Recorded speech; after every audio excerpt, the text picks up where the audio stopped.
Hey guys, this video is going to be about price points in a couple of key areas that you might be researching yourself or looking into doing some research for.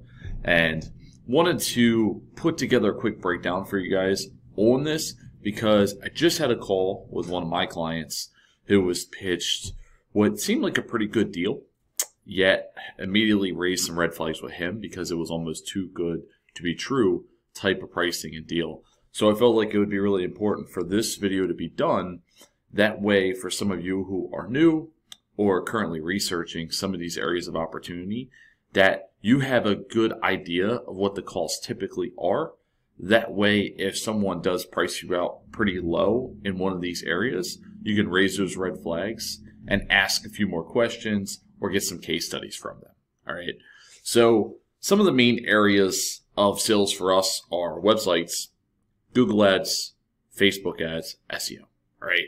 So I'm going to talk about those four areas.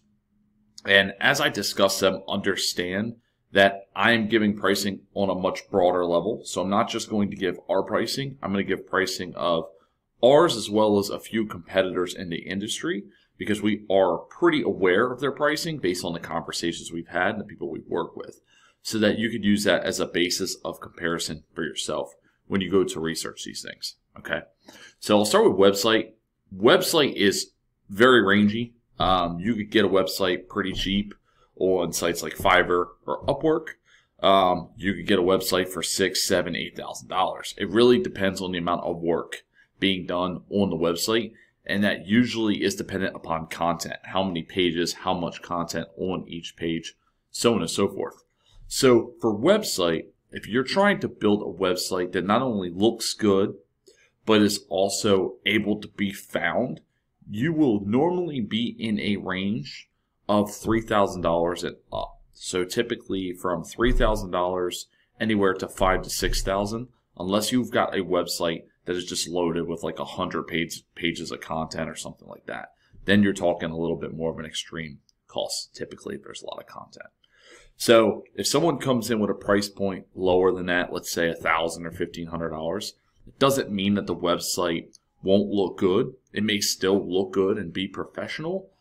Chances are it probably will not have very many pages and very much content. And that's why the price is able to be lower than some of the other numbers that I gave you. All right. So it really just depends on what your objective is on the website. In my opinion, you want it to be able to be found, and it's better to make a more significant investment to have that done, because you're going to make more money in the long run with that website. So if you find someone who does junk removal websites, who can show you results of their previous websites, could show you what that typically looks like, it's going to make a lot more sense for you to invest a little bit more for that website, because quite frankly, it's going to bring in jobs. Whereas the other website may not be able to be found, it won't bring in jobs.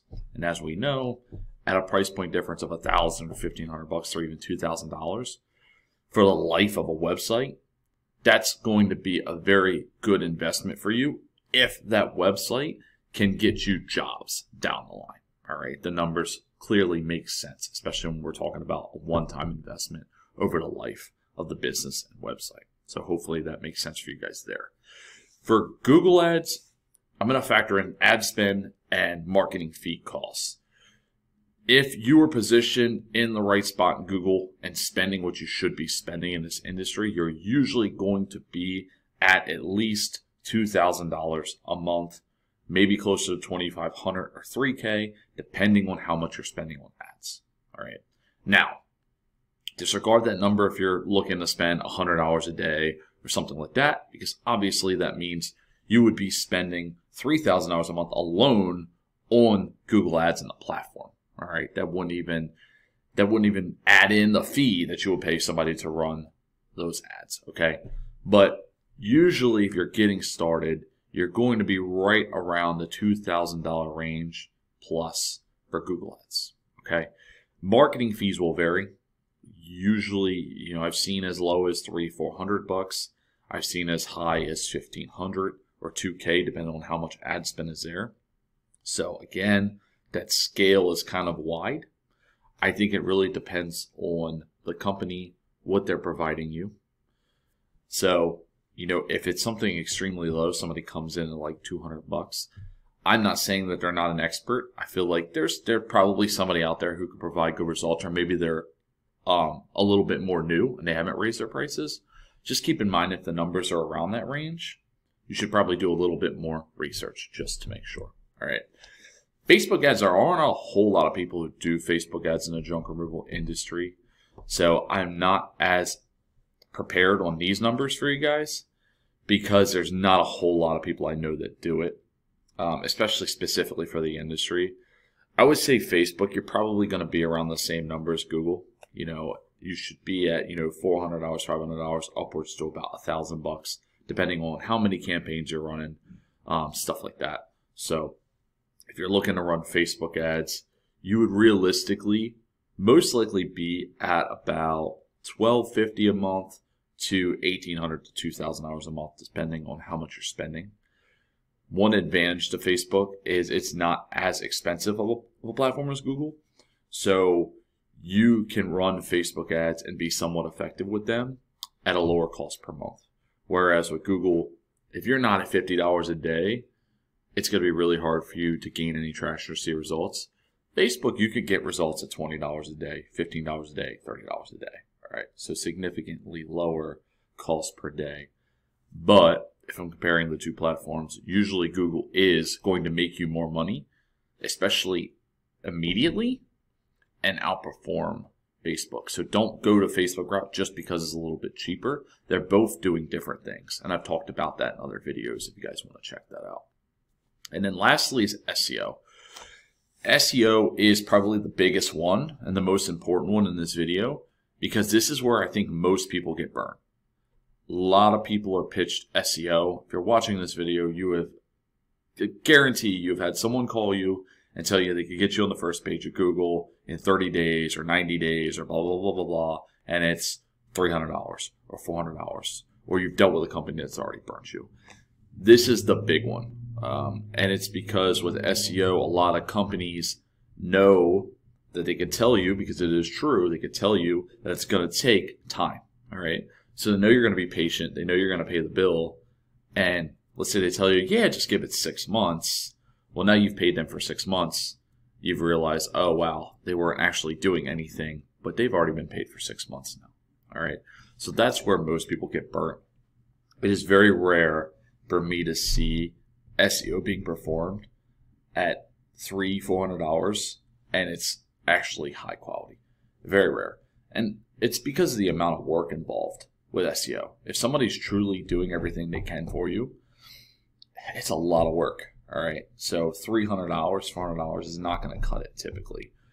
Most of our competition in the industry that does good work, I would say usually they are typically over $1,000 for SEO, usually closer to about $1,200 to $1,500. It could also be more expensive than that. You could be at $2,000, $2,500, even $3,000 and more, depending on the scope of work, or if you have multiple locations, or if it's a competitive market. That could also raise the price because there's more work that needs to be done in order for you to compete in, say, Brooklyn or a high traffic area. All right. Whereas if you're in a more rural area, you may be able to not only have quicker results, but also it might be less work on their end because there's less competition. So keep a lot of these things in mind. But if someone's pitching SEO and it's $300, $400, and I've talked about this in the past, that's a red flag. If that's the case, then definitely get case studies, get proof of results in the industry, not other industries. Okay, don't let them show you proof of results in some other industry and think that that's going to work for you. Your best bet is to get proof of results in your specific industry, that they've done it before in a relative market. Okay, but typically you'll be at about $1,000, $1,250, usually around that range for SEO in most cases. Okay, unless they're bundling with something else and possibly getting you a discount in other areas. All right, so I hope this helps you guys. I wanted to make this kind of brief, but I actually extended a little longer than I anticipated. But I want to really give you guys relevant information when it comes to this, because I know some of you have probably done your research or you want to, and want this to help you gain a level of understanding of what to expect and what to look out for as well. All right.